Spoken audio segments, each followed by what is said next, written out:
ओम ब्रह्म सत्यम सर्वाधार। आज दास की कबीर वाणी चेतावनी को अंग, ये भी कबीर दास जी का बहुत महत्वपूर्ण अंग है। अंग तो सब ही सुंदर हैं और अति उत्तम है, लेकिन हर अंग में कुछ न कुछ नया कबीर दास जी ने बताया है।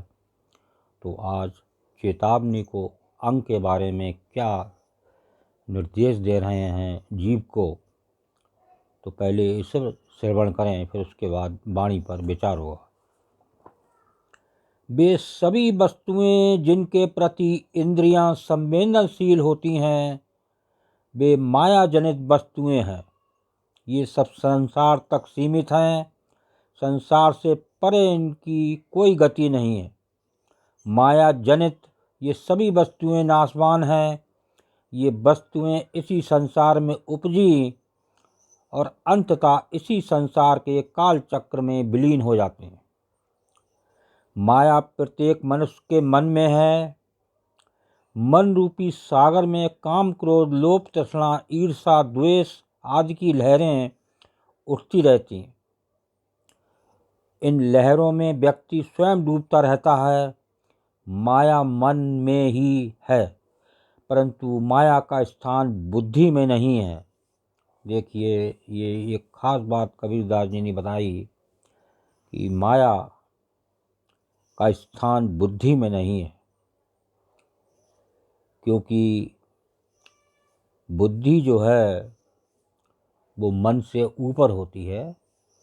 इसलिए और कुछ चीज़ें प्रभु ही जानते हैं, क्योंकि ये आध्यात्मिक जो क्षेत्र है, ये इसमें बहुत गहराई है। जब जीव अंदर इसके जाता है और नित्य प्रति इनका जो है पढ़ता है और याद करता है, तो एक प्रभु की कृपा होती है कि उस गहराई को जीव किस प्रकार समझे। तो जब प्रभु की कृपा होती है तो जीव हल्के हल्के हर बात अध्यात्म की समझ में आती है। परंतु वो बुद्धि से भय खाता है। बुद्धि मन की लहरों पर अंकुश लगाती है। यदि बुद्धि शक्तिहीन हो तो वो मन के साथ ही चली जाती है। देखिए कितना सुंदर निर्णय चेतावनी के बारे में। अब 5 नंबर 6 नंबर वाणी श्रवण करें और ये वाणी क्या संदेश दे रही है। कबीर खेत किसान का मृगन खाया झार, खेत बेचारा क्या करे, धनी करह नहीं बार। कबीरा धनी करह नहीं बार। कबीर खेत किसान का मृगन खाया झार, खेत बेचारा क्या करे, धनी करे नहीं बार। जीव रूपी किसान के जीवन रूपी खेत की फसल सेवा, सत्संग, भक्ति तथा सत्कर्म आदि को स्वच्छंद विचरते मृगों, मन, इंद्रियां, काम, विषय आदि ने पूरी तरह खा लिया है। इसमें बेचारे खेत का क्या दोष है, जब उसका स्वामी किसान ही उसकी रक्षा के लिए ज्ञान विवेक की सुदृढ़ बाड़ नहीं लगाता। जब किसान ही उसकी रक्षा नहीं कर पा रहा है तो क्या खेत का भी इसमें क्या दोष।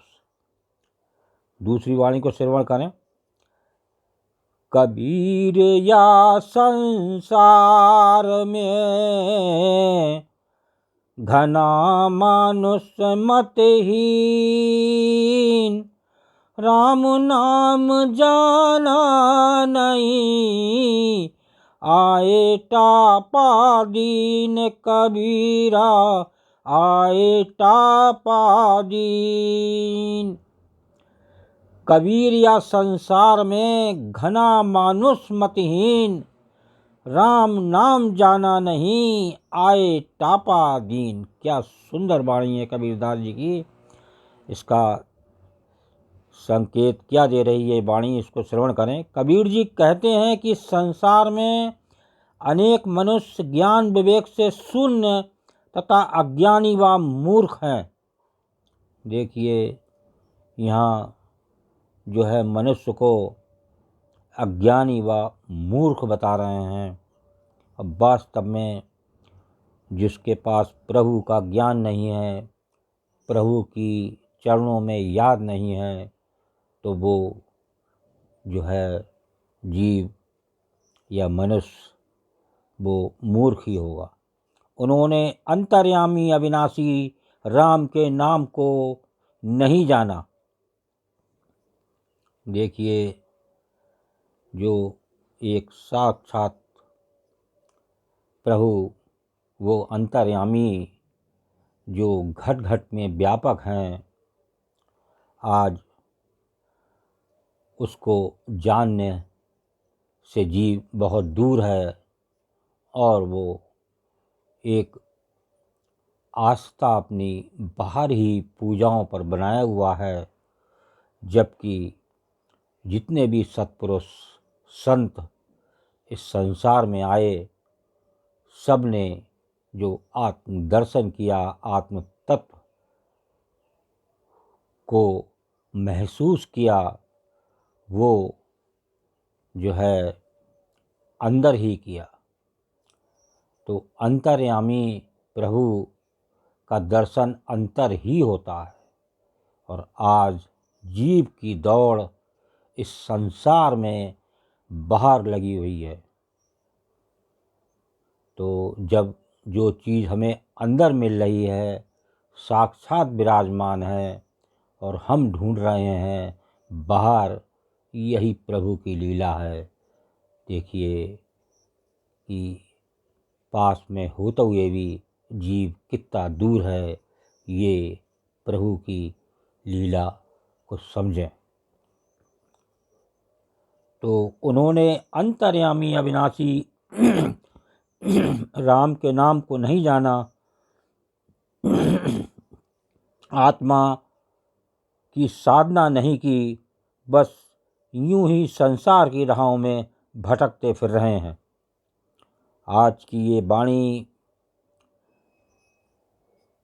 संसार के हर जीव के लिए महत्वपूर्ण, अति उत्तम वाणी एक बार फिर श्रवण करें, क्योंकि जीव की दौड़ नित्य प्रति संसार में बाहर की ओर है। आज हमें बाहर से अंदर की ओर आना है, ताकि हम प्रभु की लीला को जानें। एक बार फिर श्रवण करें इस वाणी को। कबीर या संसार में घना मानुष मतहीन, राम नाम जाना नहीं, आए टापा दीन। कबीर जी कहते हैं कि इस संसार में अनेक मनुष्य ज्ञान विवेक से शून्य तथा अज्ञानी व मूर्ख हैं। उन्होंने अंतर्यामी अविनाशी राम के नाम को नहीं जाना, आत्मा की साधना नहीं की, बस यूं ही संसार की राहों में भटकते फिर रहे हैं। देखिए बहुत ही क्लियर कबीरदास जी ने इस दोहे में इस संसार की जीव की पोल खोल के रख दी कि आज जीव किस हद तक गिर चुका है। जबकि बार बार बताया जाता है, हर जीव को शायद पता होगा कि जितने भी सत्पुरुष संत इस संसार में आए, उन्होंने एक आत्म साक्षात्कार अंदर ही किया। सतगुरु तो अंतर रमे, पल पल करें पुकार, तू आज्ञाकारी होए के घट का पाठ हुआ। साफ वाणी कह रही है, ये प्रभु की वाणी है, ये अगम लोक से एक प्रभु के द्वार की वाणी है। इसको समझें और आज एक प्रार्थना प्रभु की के चरणों में करते हुए एक अंतर्ध्यान हो और एक जग से जीत करके जाएं। ओम ब्रह्म सत्यम सर्वदा दास का अगर ये चैनल अच्छा लगा हो तो उसको सब्सक्राइब करें, बेल प्रेस करें, लाइक करें, शेयर करें ताकि आगे आने वाला वीडियो सर्वप्रथम यूट्यूब में मिले। ब्रह्म सत्यम सर्वदा